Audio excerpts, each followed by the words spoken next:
Here, you little feisty thing. Come hither. You are a feisty thing. There you are. You are a feisty one.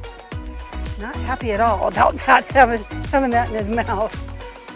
Another little drop shot bass. Come hither. Another little guy. He was like almost behind the boat. They're cold. Hey folks, Glenn May here at bassresource.com, and today I want to talk about winter bass fishing strategies. It's really interesting to me in the wintertime because a lot of guys put away their rods and reels for the winter and won't fish until the springtime. And I think that's a mistake because the fish are still biting. And a lot of times the bass, they're at about the biggest they're going to be year round. So they're going to, your chances of catching a trophy fish are pretty good, albeit the bite isn't super fast. So you got to keep that in mind. But today I want to talk about this. You really have to have a little bit of different approach to wintertime fishing, armed with a really good set of knowledge on bass behavior during the wintertime to up your odds in catching some of these trophy fish. So that's what we're going to go through today. Let's get into some of the fishing strategies and things you need to know about, starting with locating these bass. There's two main things to focus on during the wintertime. That is deeper water and bait fish. For the most part, let's talk about deeper water first. Bass, as a general rule, are deeper during the wintertime than they are during, say, the spring and summer. So the best way to find them is twofold. One is if you're familiar with the lake and you have been successful during pre-spawn fishing or during the fall, then you're pretty close already to where the bass are going to be. Just like in pre-spawn, where you're kind of a step away from the actual spawning flats, take your position where that pre-spawn is and take a step back a little bit deeper. And that's probably a good starting point for wintertime fishing. They're going to be a little bit deeper away from those pre-spawn areas, but not too far away from them. As a general rule, it's a good starting point.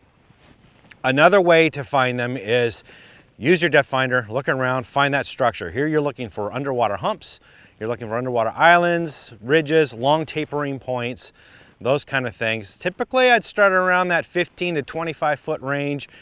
In the neck of the woods I'm in, the dead of winter, you're looking at 50 plus. Seriously, 45 to 55 feet water in some bodies I fish on is where the bass hang out. So as a general rule, just back up a little bit from those pre-spawn areas and start there to find them. The other thing is find those bait fish. Bass are not going to wander far from the bait fish. So what I like to do is look around with my graph and see if I can't find balls of bait fish and figure out at what depth are they hanging out at. And then I look for that intersection of structure. Say they're hanging out on 20 feet of water, well, I'll look for those long tapering points, for example, and I'll start fishing right about 20 feet of water and see if I can't hook up with any bass that way. Same thing with the ridges and the humps and ditches and that sort of thing. So that's, as a general rule, a good way to start out finding those bass. They're not going to wander far from those bait fish. Now, if you're unfamiliar with the body of water, then a good map, a good topographical map combined with the map on your GPS unit, if you have a boat, can help you find those areas. Again, you're looking for those underwater structure areas that can intersect at different depth levels where those bait fish might be hiding. So see if you can't find those on maps. Mark them first before you go out fishing so it speeds up your time to find and locate those fish. There you go. That's much better. There we go. Much better. A little 8-incher. He's a little bit better than that. He's a little bit better than that. Maybe 10. Welcome aboard, big guy. Ooh, he is that. cold. He's cold? Cold. You cold. Yeah, right in the cheek. That'll work.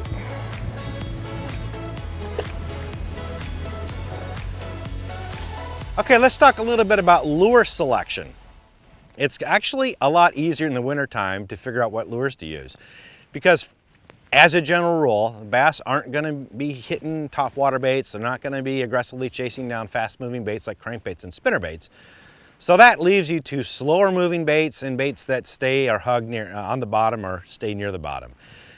So my lure selection choice would start off with jigs, two different kinds of jigs. One is your typical, rubber skirted jig, football head jig, because you're fishing structure, not cover for the most part, so you're fishing rocky areas. So football head jig is perfect for that, or a ball headed jig, but I like to go with football.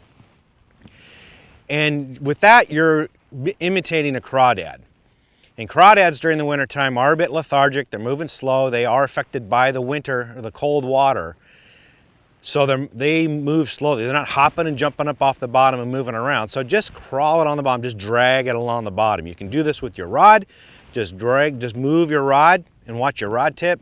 Or what I like to do a lot of times is I just take the boat and I drift over those structure areas I just talked about, just dragging that football jig. I usually go with a little bit heavier jig, like a 1/2 ounce jig, sometimes up to a 3/4 ounce if I'm fishing really deep. That just allows me to maintain bottom, contact with the bottom. I can really feel if there's any light pickups when the bass grab them. The other kind of lure I like to use is a hair jig. Hair jigs do a great job of imitating baitfish. And during this time of year, the baitfish, more than any other kind of fish in the lake, are affected by colder temperatures. The colder it is, the more they struggle to stay alive, particularly if you have like threadfin shad. If you don't have that, even the perch and gobies and those fish will struggle at times when the water gets really cold. They'll get real lethargic and move slowly because they're trying to conserve energy. So a hair jig can really imitate that action. Hair jig, you can either drag it right on the bottom, and here you're trying to make it look like, say, a goby, just hang it out, just drag it along the bottom, or a sculpin. And sculpin don't have air bladders, so they're not gonna lift up off the bottom, so don't do that, they won't look natural. Just drag it along the bottom just like you did a jig. You can also use a hair jig when you find those balls of baitfish sitting over structure, and let that hair jig drop through that baitfish down to the bass that are sitting down underneath. And it looks just like a little baitfish that's dying and struggling to stay alive, and that triggers that predatory instinct with the bass, and they're going to engulf it. So great bait to use both on the bottom as well as suspended fish during the wintertime.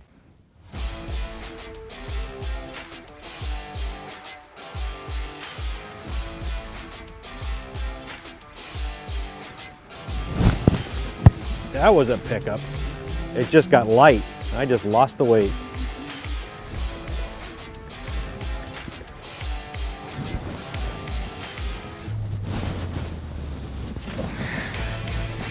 There we go. Cold water jigfish.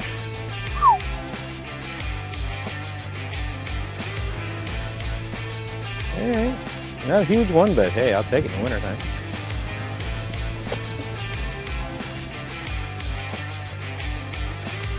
Another type of baits I like to use are the metal baits.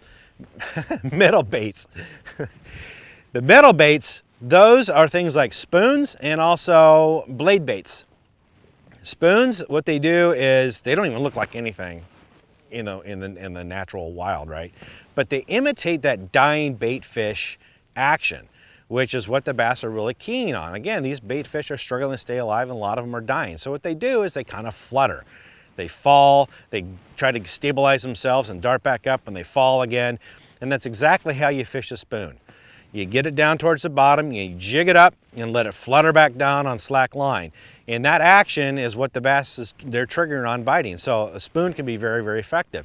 Blade baits are a little bit different. They're smaller, they do look like a bait fish profile, and they vibrate a lot. So those are great. You rip them up off the bottom, again, flutter back down, but a lot of times the bass will hit the blade bait as it comes off the bottom versus a spoon when they hit it on the fall. For that reason, I like to also take a blade bait and bring it along the bottom contours over structure. Sometimes I'll take the boat and I'll put it in shallow water, throw it out deeper, and bring that blade bait uphill. Just crawl along the bottom, letting it move along just real slowly. It can look, like an innocent little bait fish that's wandered off from its school. Easy target for the bass. So blade baits and spoons. My next choice would be finesse baits, using either a split shot or a drop shot rig. These baits are, for example, I will use a 3-inch minnow type bait and put it on a drop shot. I'll use a shorter leader this time of year because a lot of times the bass are hanging out right on the bottom. So I want to get that bait right down near them. So I'm using an 8 to 10 inch leader versus, you know, an 18 to 24 inch leader that I do in the summertime. So shorter leader, and I move it nice and slow again. It's not that you're trying to imitate a dying bait fish. So they're not going to move real fast. So don't shake the tip really hard and make all this movement. You just want to make it nice and easy and slow. And again, I do the same thing as I do with the jigs. I just drag it along the bottom with the rod tip down, pointed at the water, and watch for that bite. Because you're moving really slow, the bass doesn't have to, you know, chase after it and annihilate it. So the bite is going to be more subtle. Watch for that bite. It's going to be very soft. It may just feel like a little spongy feel on your drop shot. Another bait I like to use is a 3-inch tube. I'll put that on a split shot and do the same presentation. But here again, I'm looking for like a bait fish or a crawdad that's crawling on the bottom. Same presentation, a different bait. And I also like to use finesse worms. 4-inch hand-poured finesse worms. I can use them both on a drop shot and a split shot. Same presentation. Color-wise, I like to stick with green pumpkin and the browns, you know, the natural colors. Because the bait's moving slower, it gives a little more time for the bass to examine it, so you want it to look natural to them. So those are the baits I use during the winter time.